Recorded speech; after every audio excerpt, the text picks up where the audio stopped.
Tonight, a 19-year-old arrested as part of an investigation into a fatal hit and run in Barrhaven. Hearing about what happened yesterday was tragic, but people drive like crazy around here. The 55-year-old crossing guard who was struck has now died from his injuries.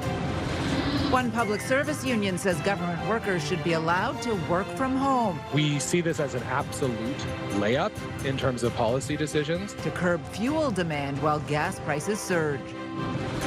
And making sure homeowners don't get caught between a rock and a hardscape gone wrong. There's going to be a lot less of those small one-man shows going around doing those subcontracting jobs for these larger companies. New rules and licensing going into place to prevent landscapers from unknowingly doing beautiful front yard projects that bylaw doesn't allow.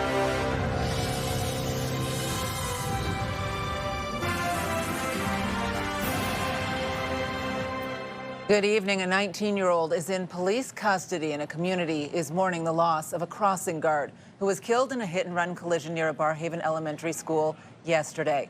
The crossing guard, identified as 55-year-old Peter Clark, is being remembered by many as a familiar face who helped children in the neighborhood get to school safely. Flags are flying at half-mast at City Hall tonight in honor of Clark.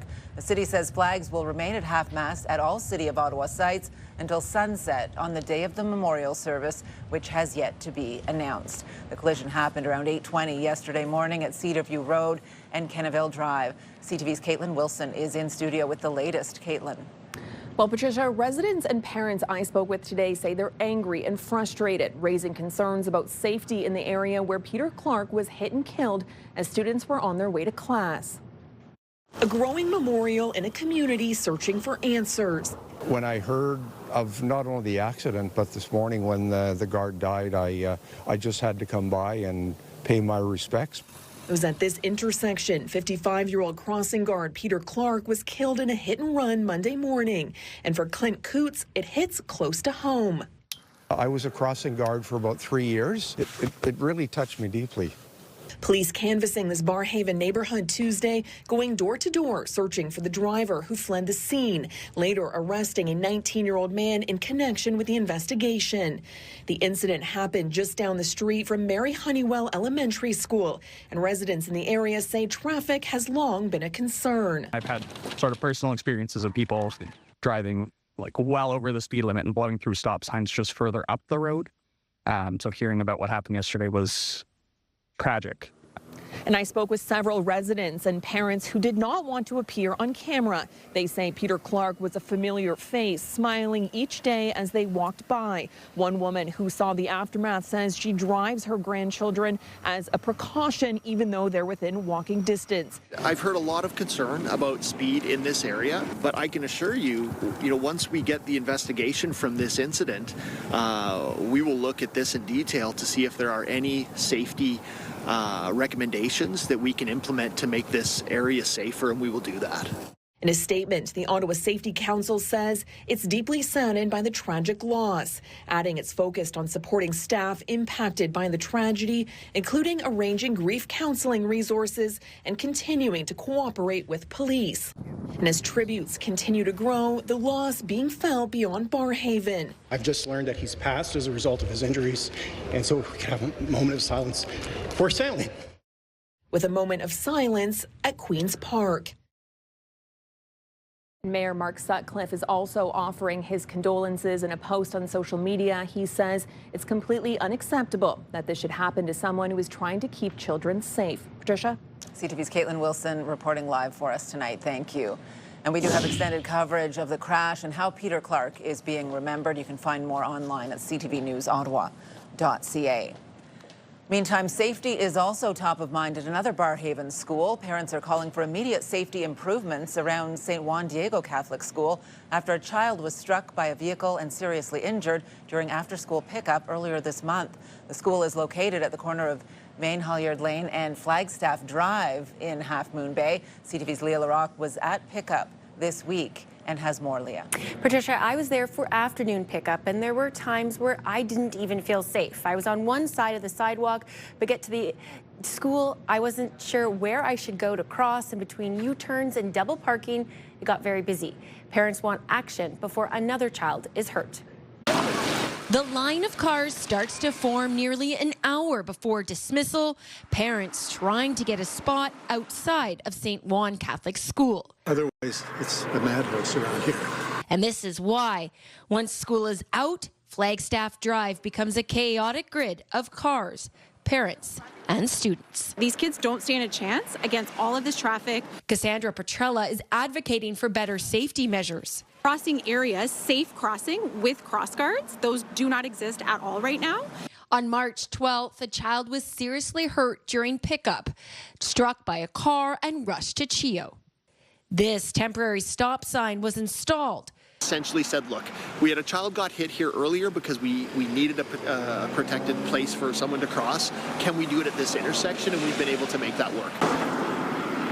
But driver after driver after driver blows through the stop. And some clearly faster than the 40-kilometer-an-hour speed limit. Apart from speeding, lack of stop signs, and nowhere to park, parents say another main safety concern on this street is that there is no crosswalk, so nowhere for kids to safely go from that side of the street to this one. Students zigzagging between cars that are often double parked. It feels like you have to have all the luck you have in order to not get hit. There is no parking at any time on this side of the street. So you're giving you guys a ticket because you pulled over and a no stop. Bylaw officers come on site, ticketing parents. I understand, but you can't pick up in a no stop zone. It's important for the school to make provision for parents to be able to pick up safely. Petrella has started a petition and is doing what she can to protect young lives. Do you feel safe here at school when you cross the street? Kind of. We really need the city to listen. We need the school board to listen and really understand what is happening here. These kids. Councillor David Hill has plans to meet with the school's parent council tonight. He's also working to get that crosswalk installed as quickly as possible and other measures like flex state delineators, and they could be put in as early as the spring to calm traffic. Patricia. That is an intimidating situation after school for sure. CTV's Leah LaRocque reporting live for us tonight. Thank you. Well, as drivers continue to face sky-high gas prices, a new call tonight from one of Canada's major public sector unions to allow federal public servants to work from home. This comes as the International Energy Agency asks for drivers to ease off the gas pedal to reduce global demand. CTV's Austin Lee joins us live in studio with more on this. Austin. Well, Patricia, the average price of gas in Ottawa right now is higher than at any point in nearly 2 years.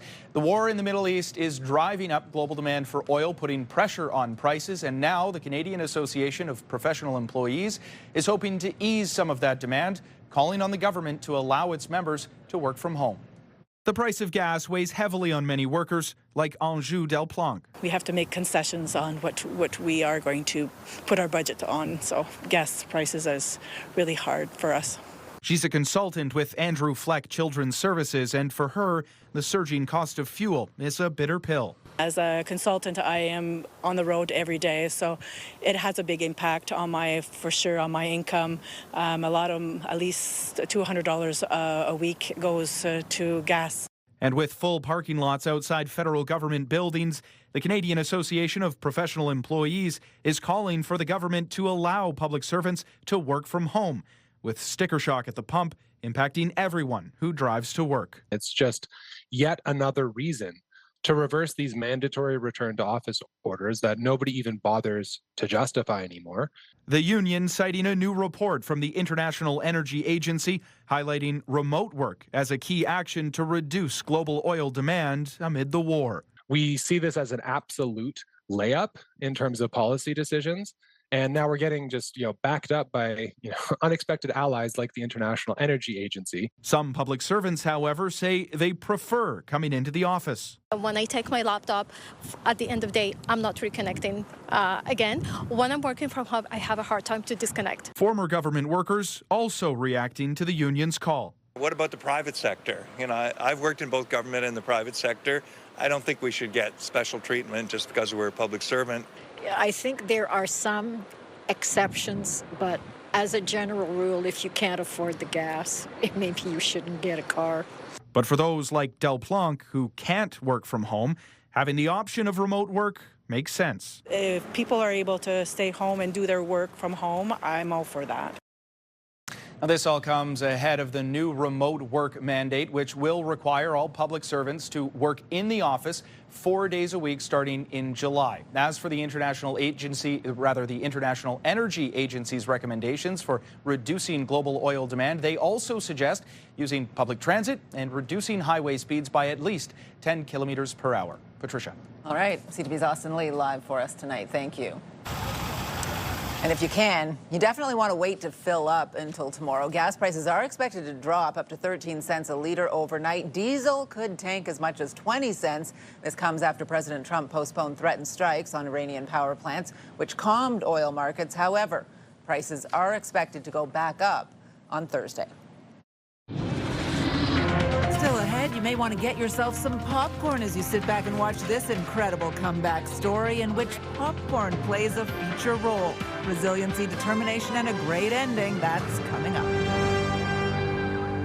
Here's a live look through our Centennial Glass Skycam. 1 degree out there right now. It was a sunny day, cool temperatures as March continues to march on. Jackie is in studio with us for our first look at weather. What's in store, Jackie? Well, Patricia, very similar conditions throughout Eastern Ontario right now as it is here in downtown Ottawa, as Eastern Ontario sees temperatures around the freezing mark or around 1 degree. And you can see a little bit of that potential chance of flurries. This is starting to move into the overnight. But again, it's about a 30% chance that we could see some flurries moving in by midnight. It is going to be clearing out. So tomorrow morning, it's actually going to be warmer than what we saw today when you headed out the door. -6 is what we're starting things off with. Yes, we will get a little bit more sunshine, similar to what we saw today, but it is in the late afternoon, early evening that we could see a little bit of those flurries transitioning into rain as well. And here's a closer look at what we can see for tomorrow morning. Cloudy skies for most of our morning in Eastern Ontario. It isn't until the late evening that we will likely see that mix of rain and snow.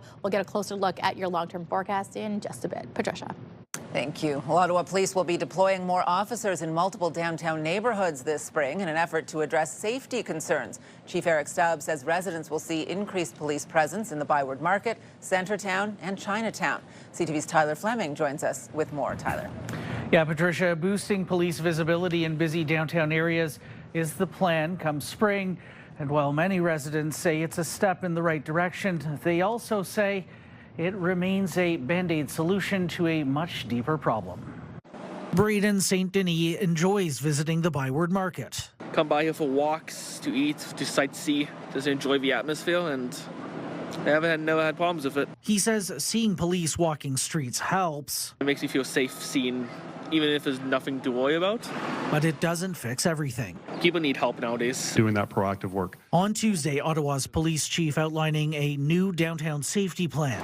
More police officers with boosted visibility in busy areas around the downtown core, including the Byward Market, Centretown, and Chinatown. Very visible.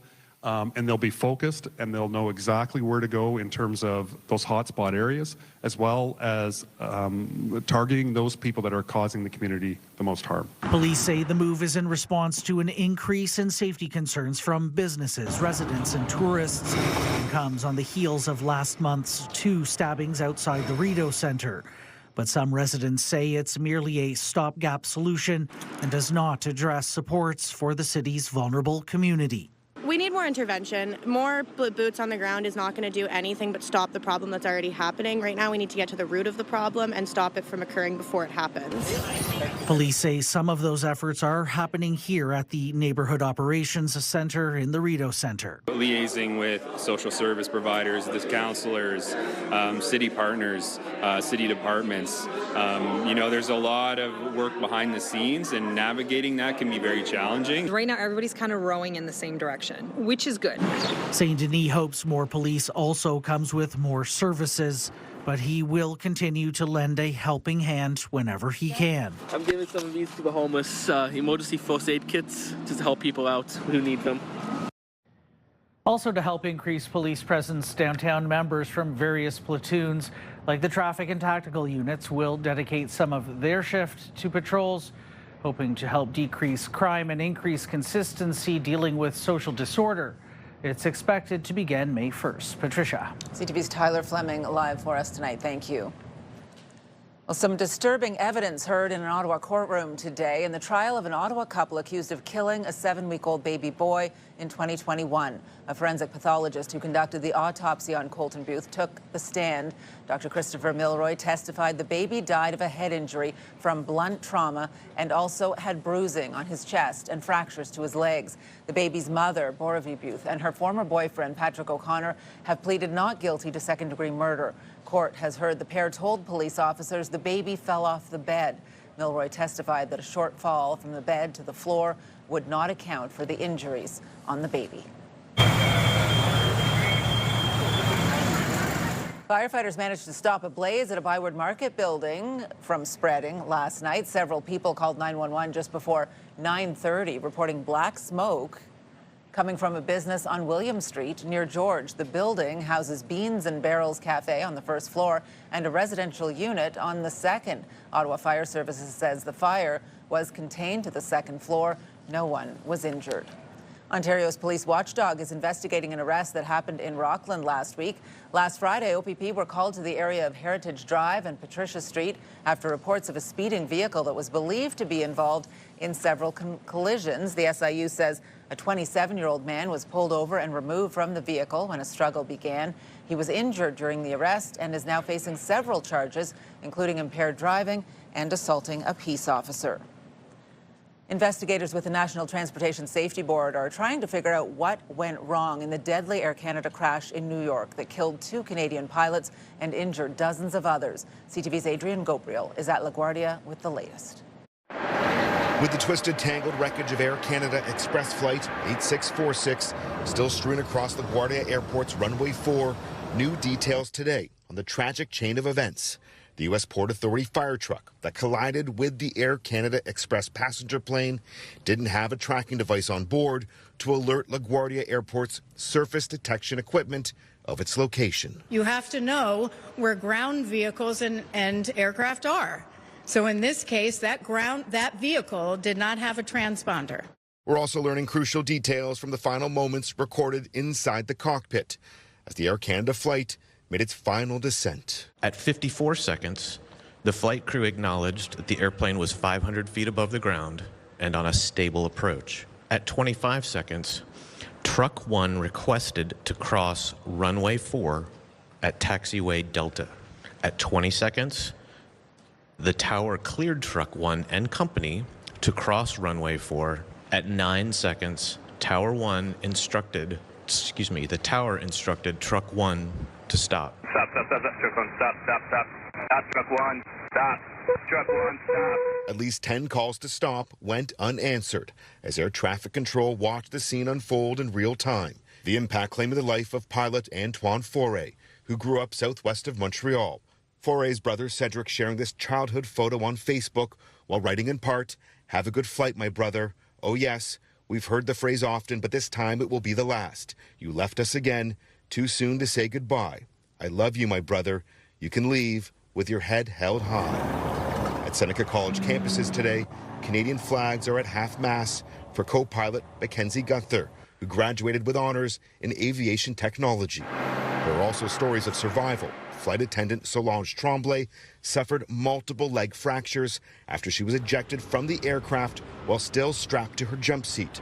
Her family calling her survival miraculous. Aviation experts believe the pilots may have saved the lives of dozens of passengers. The crew, in my opinion, heroically did what they could to slow the aircraft down and to lessen the impact. This comes as confirmation that 3 Canadian Transportation Safety Board inspectors arrived at the crash scene this morning to work in lockstep with their U.S. counterparts. They are entitled to tour the wreckage. They also have access to most of the recorded information that will be collected during the investigation.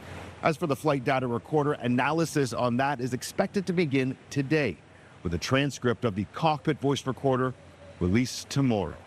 Adrian Gabriel, CTV News, Queens, New York. Stay with CTV News for continuing coverage of the investigation into the fatal crash at LaGuardia. For updates on radio, tune into Newstalk 580 CFRA and CTV News Channel.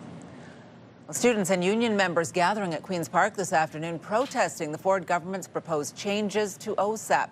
They're calling on the province to reverse the funding cuts, which they say will prevent students from attending college or university. CTV's Queen's Park Bureau Chief Siobhan Morris has more. Outside the legislature, students from across Ontario make noise about a shift in OSAP. It means they'll have to lean harder on loans they have to pay back. These funds will really help me, get on my feet, especially afterwards. I plan on going to law school, so that's going to draw me in even more debt. Brenna's rethinking her plan to study early childhood education this fall. I don't come from generational wealth. I'm on my own when it comes to college. I'm not getting any support from my family. I also don't have a job right now. I've been looking for months. Dahlia's already tapping into OSAP grants on a path she hopes will lead to a career in gynecology. I'm possibly looking at completely throwing away a dream I've had since I was 4.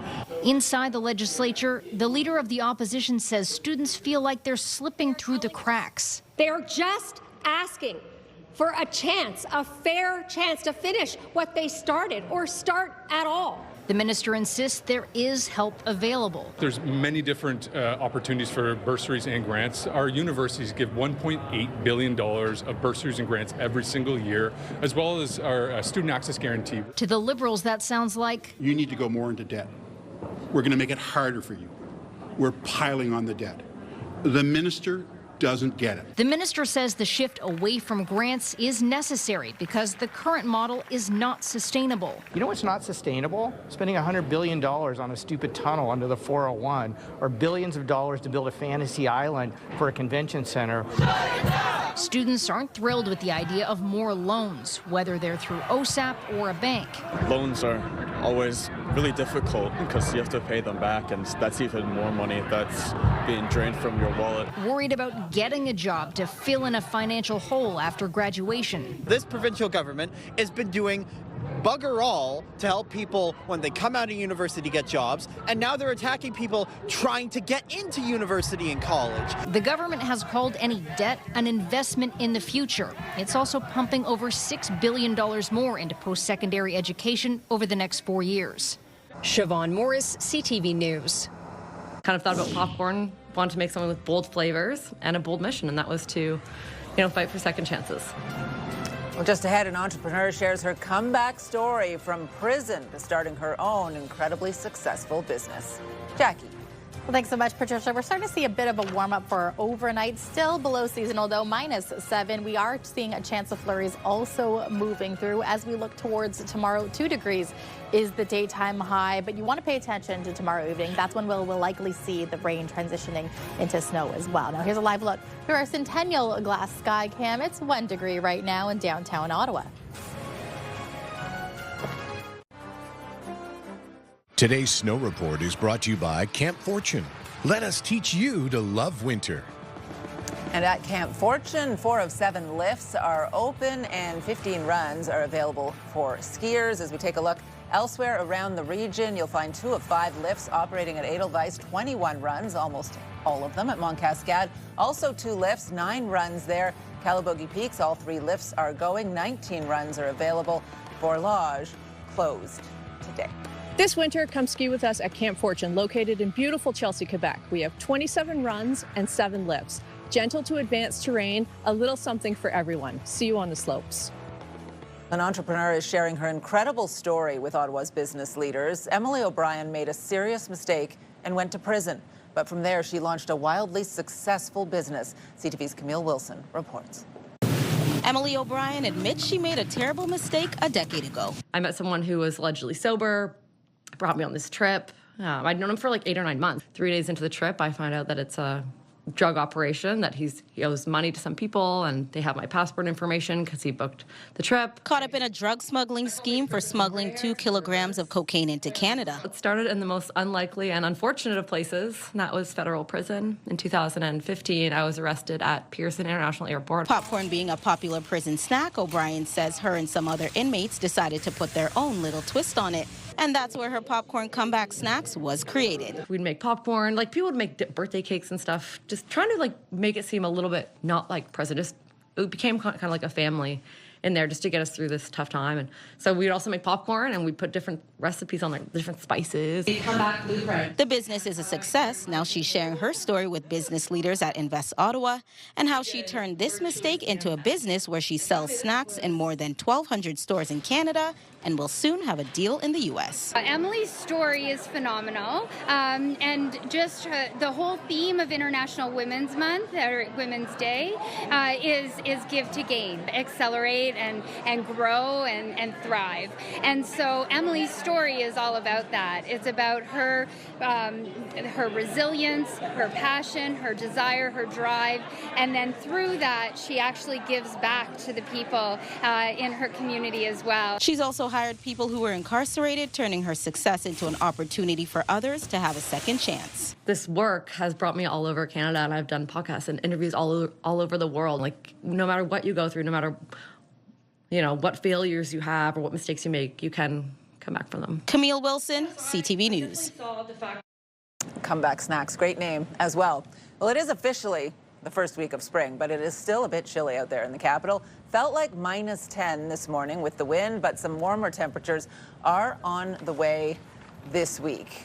We're getting there, slowly but surely. Jackie here with a full look at the forecast. Yes, Patricia, taking a look at conditions right now, very similar to what we are seeing today as well as yesterday. We're going to maintain that 2-degree daytime high. Hopefully it does get warmer. Right now, we are sitting at 1 degree. We've got those southerly winds moving in, though, so it is starting to warm up. So by the end of the week, we are going to see a little bit of warmer temperatures, but it will be short-lived. More on that in just a bit. Taking a look at conditions, cloudy skies that will take us into Wednesday, so it is going to be a gray start to our Wednesday. Take a look at the evening, though. We are going to start to see some light flurries moving through. As we get closer to midnight, we are going to see a little bit of that rain mixed in with freezing rain perhaps and some flurries. It should move through by the time Thursday morning rolls around, so you won't see much precipitation when you head out the door for Thursday. But Wednesday night, though, definitely going to see a little bit of rain moving through. Now, tonight's lows across eastern Ontario sitting around -5, -6 degrees along the seaway, about -7 here in Ottawa. Gatineau a little bit cooler at -10. We've got Petawawa also sitting around -10. As we look towards tomorrow's daytime highs, yes, very similar conditions to what we saw today. 2-3 degrees is what we're anticipating. Kingston could see temperatures go up to about 5 degrees. So again, we are trending warmer. It's just going to take a little bit. Now, taking a look at our friends in Atlantic Canada, Fredericton at 2 degrees, Charlottetown sitting around -4. Lots of sunshine in Atlantic Canada. Not quite the story here for Ottawa. Sudbury, a little bit more grayer than just getting the peaks of sunshine. Windsor sitting around 6 degrees. And as we look towards the west, Edmonton getting some snow. -6 is the current temperature. Calgary sitting around 3 degrees. Vancouver, cloudy and 11 degrees. Now, as we look towards ahead of Thursday, this is when we're going to see double digits. We're actually going to warm up for our Thursday. We will see some rain moving through, but it should clear, mainly cloudy skies as we look towards Thursday evening. It is late Thursday that we could anticipate between 5 to 10 millimeters of some rainfall. Now, this 7-day forecast is brought to you by Davidson Hearing Aids. Join them at the 55 Plus show at the EY Center, April 10th and 11th. So as mentioned, Friday, going to be the warmest day of the week. 10 degrees the daytime high, but again, we are anticipating at the end of Thursday night 5 to 10 millimeters. Friday, sunshine, but I'm not liking that dip Thursday into Friday. -12 will be the overnight low. -3 will be our daytime high, and -14 will be the overnight low going into Saturday. So winter, Patricia, unfortunately, is going to be lingering for a little bit longer. Every time we get those little teases with the double-digit days, immediately the next day it crashes back down. Don't get used to this just yet. At some point. Thank you, Jackie. You're welcome. So the customer will end up paying 5 times the amount, not because we're making money, but just to stay compliant. Just ahead, landscapers in the city raising concerns about the city's new rules and licenses, saying they will end up costing homeowners and delaying projects. Our popular Team of the Week segment is coming back. If you want to be a part of our Myers Automotive Group Team of the Week, upload your video to ctvnewsottawa.ca. Landscapers who do hardscaping work in Ottawa are pushing back against new rules requiring them to get a license. The city introduced these measures after many homeowners were forced to rip up front yard hardscaping projects because they ran afoul of the city's bylaws. But contractors say the new rules just won't work for them. Here's CTV's Dylan Dyson. It all depends on how strict are they going to be on compliance, right? This group of contractors is worried about new rules the City of Ottawa has put in place for hardscapers. I was just at the Home and Garden Show this past weekend talking with dozens of hardscapers. I think I'm the only one who has my paperwork submitted. As of March 1st, contractors that perform work on things like driveways, walkways, or decks need to be licensed. For carpenter Phil Devine, the new rules that come with the license simply don't make sense. After I'm done building a deck, decks typically need stairs. And the stairs, they can't sit in dirt.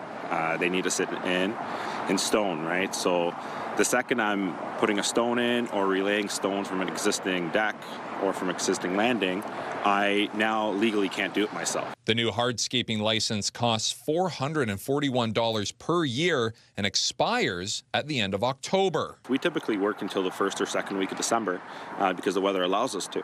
But if someone needs a safe access into their home, we can't just say no. Last year, CTV News reported the story of a Canada couple ordered to remove $40,000 in hardscaping due to bylaw violations. The city was working on a range of new rules, like requiring companies to have marked and signed vehicles with specific size lettering, advertising that could cost thousands.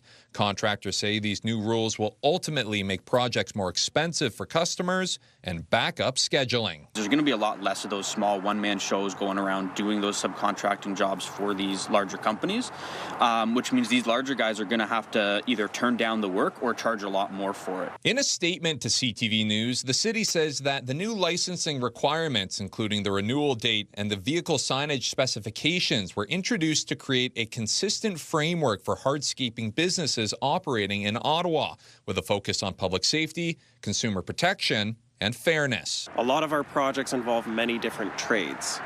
And if we so much as touch the hardscaping, which we often do, it's going to disrupt the flow. So the customer will end up paying 5 times the amount. Not because we're making money, but just to stay compliant. Dylan Dyson, CTV News. Well, now some other stories you need to know right now. Students and staff continue to push back against upcoming changes at the adult high school.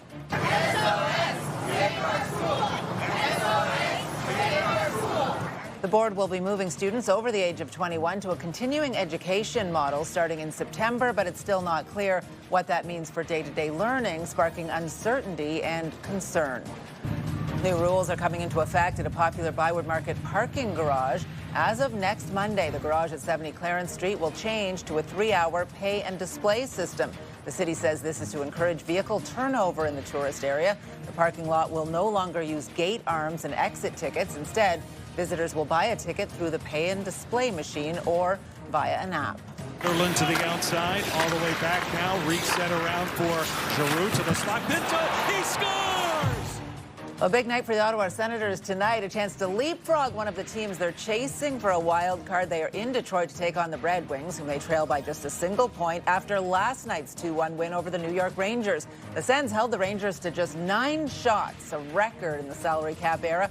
All the more impressive given they are missing key defensemen, including Thomas Chabot, injured in last night's game. So 2024 first-round pick Carter Yakimchuk and Jorian Donovan, son of former Sens Sean Donovan, have been called up and will each make their NHL debut tonight. Puck drop is 7 p.m. You can watch the game on TSN or listen on TSN 1200. And Ottawa could be getting another Chick-fil-A. There's an application to build one at College Square at the existing beer store location. There are currently 2 Chick-fil-A's in Ottawa, one at Tanger Outlets and one in the Rideau Centre. In a statement to CTV News, the beer store says the College Square location remains open, and at this time, no decisions have been made about any changes to stores in the Ottawa area. We hate to hear about all these job scams targeting these innocent job seekers.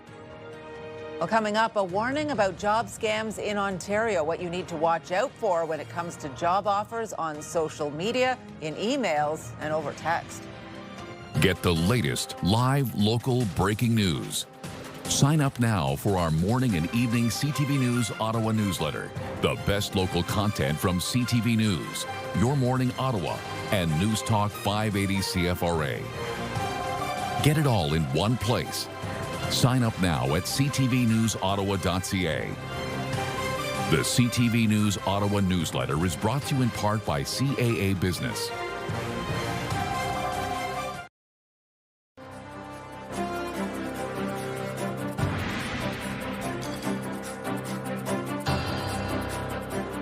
Whether you're looking for full-time employment or part-time work, you have to watch out for job scams. They are rampant online, and while they may appear convincing, victims are losing their personal information and thousands of dollars. Here's CTV's Pat Foran. Many people like watching movies, so does Abe Reese of Aurora. That's why he was excited to get a text message asking if he wanted a job as a movie reviewer. They got in touch with me through text messages. It's reviewing films and rating them. Reese says for about a month he watched and reviewed films. He was told he would be paid, but he needed to put in some of his own money first. He did, but grew concerned and contacted police. They told me it was all a scam. Reese was scammed out of $2,000. I felt sad. I felt like, what am I going to do now? We also did a story with Greg Burgos. He saw a job advertisement on TikTok and was scammed out of $11,000.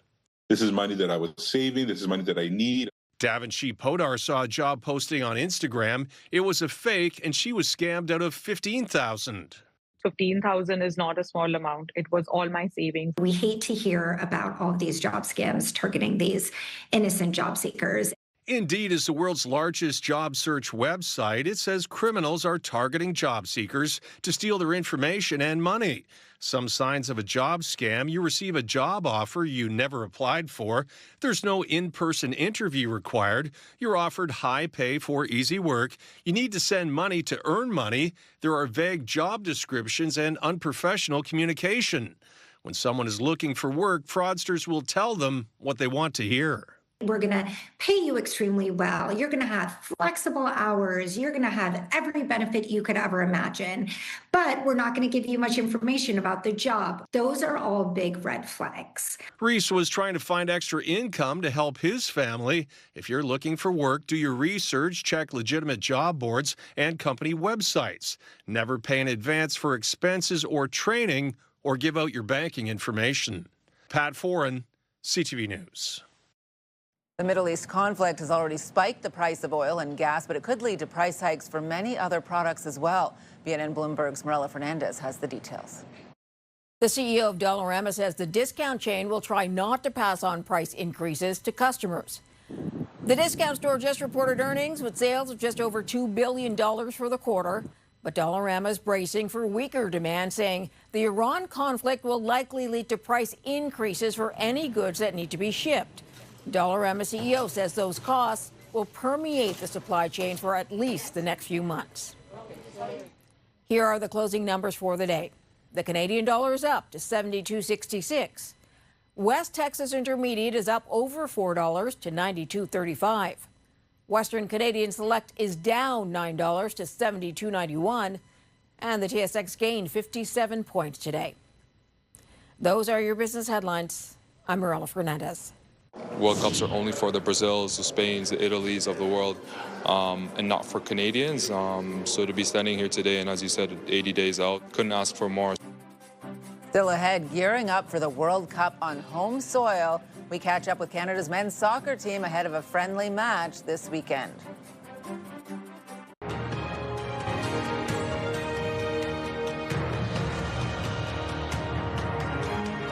Well, Team Canada is facing off against Iceland in a friendly match this Saturday, thrilling soccer fans who cannot wait for the official kickoff to the FIFA World Cup. With less than 3 months to go, the excitement is already palpable. CTV's Heather Wright is in Toronto, where the team is practicing today. On a sunny but frosty field in the northwest corner of Toronto, members of Canada's men's national soccer team took to the pitch today. The team is in town for 2 friendlies as the squad preps for the World Cup, now just 80 days away. We're calm, we're focused, we're ready.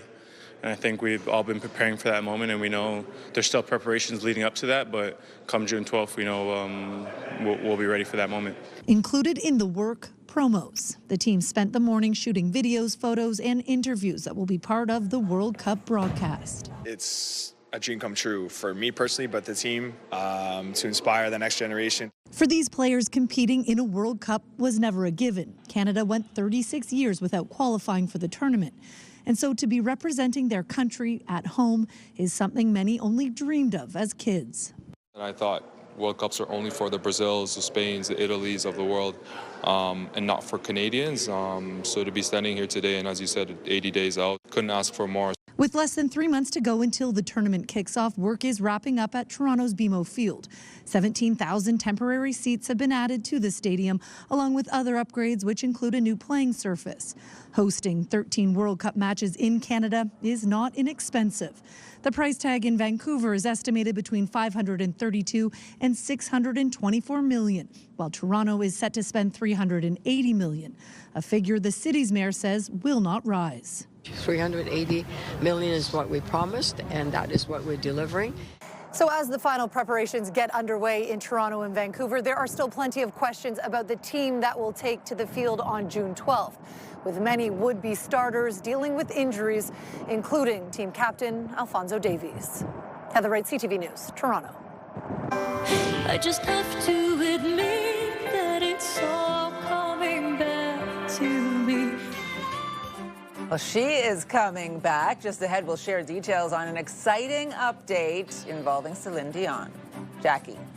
Well, thanks so much, Patricia. Taking a look at the next 3 days, 2 degrees is the anticipated daytime high for tomorrow. Yes, we could see some flurries and rain moving through in the evening into Thursday.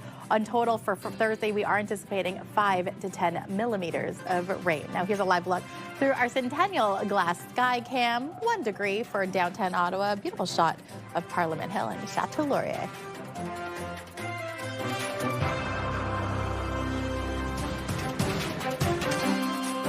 Tamarack Ottawa Race Weekend returns May 23rd and 24th, and it's never too early to join Canada's biggest running celebration. From the full and the half marathons to the 10K, the 5K, and the 2K, there's a distance for everyone. Register early to save on fees, jumpstart your training, and get ahead on fundraising in the Desjardins Charity Challenge. Join thousands at the start line and be a part of something amazing. Visit runottawa.ca for more information.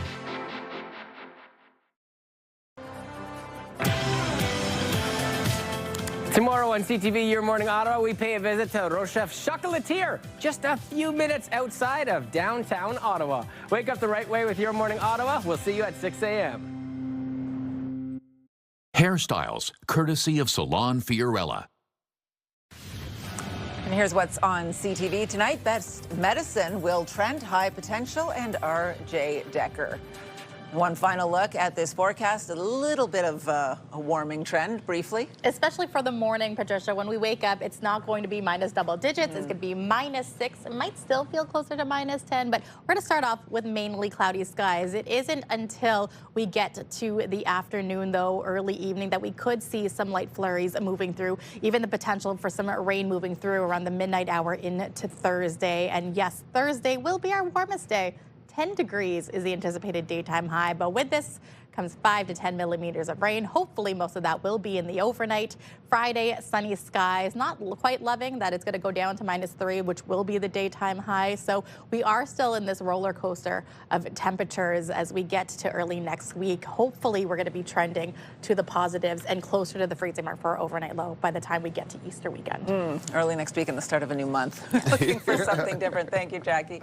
I want to check in with our team to see what we are working on for 11:30. Stefan Keys will be on the desk tonight. Yeah, thank you, Patricia. It is a Supreme Court showdown involving the province of Quebec, or the Quebec government, and a debate around religious symbols is sitting center stage with a bright spotlight on Quebec's Bill 21. So tonight, we'll bring you the latest on the hearings that continued today. It's a big conversation impacting the entire province, and so if you live or just even work in Gatineau, you'll definitely want to pay attention to this one. Quebec is arguing that it is well within its rights to adopt a ban on religious symbols and to use a notwithstanding clause preemptively to do it, even if it's controversial. And this applies to people working in public spaces like schools. And we'll have that and more tonight at 11:30. Patricia. Huge, huge case. A lot of talk about this. All right. Finally, for us tonight, there will be a lot of talk about this as well. Celine Dion is reportedly coming back to the stage. Yes.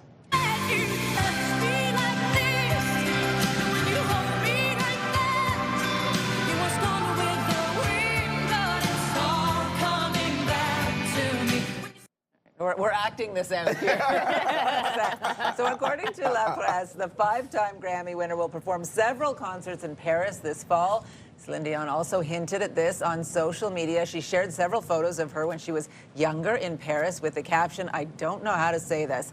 And in 2022, Dion had revealed she was diagnosed with stiff person syndrome, as you may recall, a rare disorder that causes muscle stiffness and impaired mobility. So she has not been performing for a while. Her last major performance was at the Paris Olympics in 2024.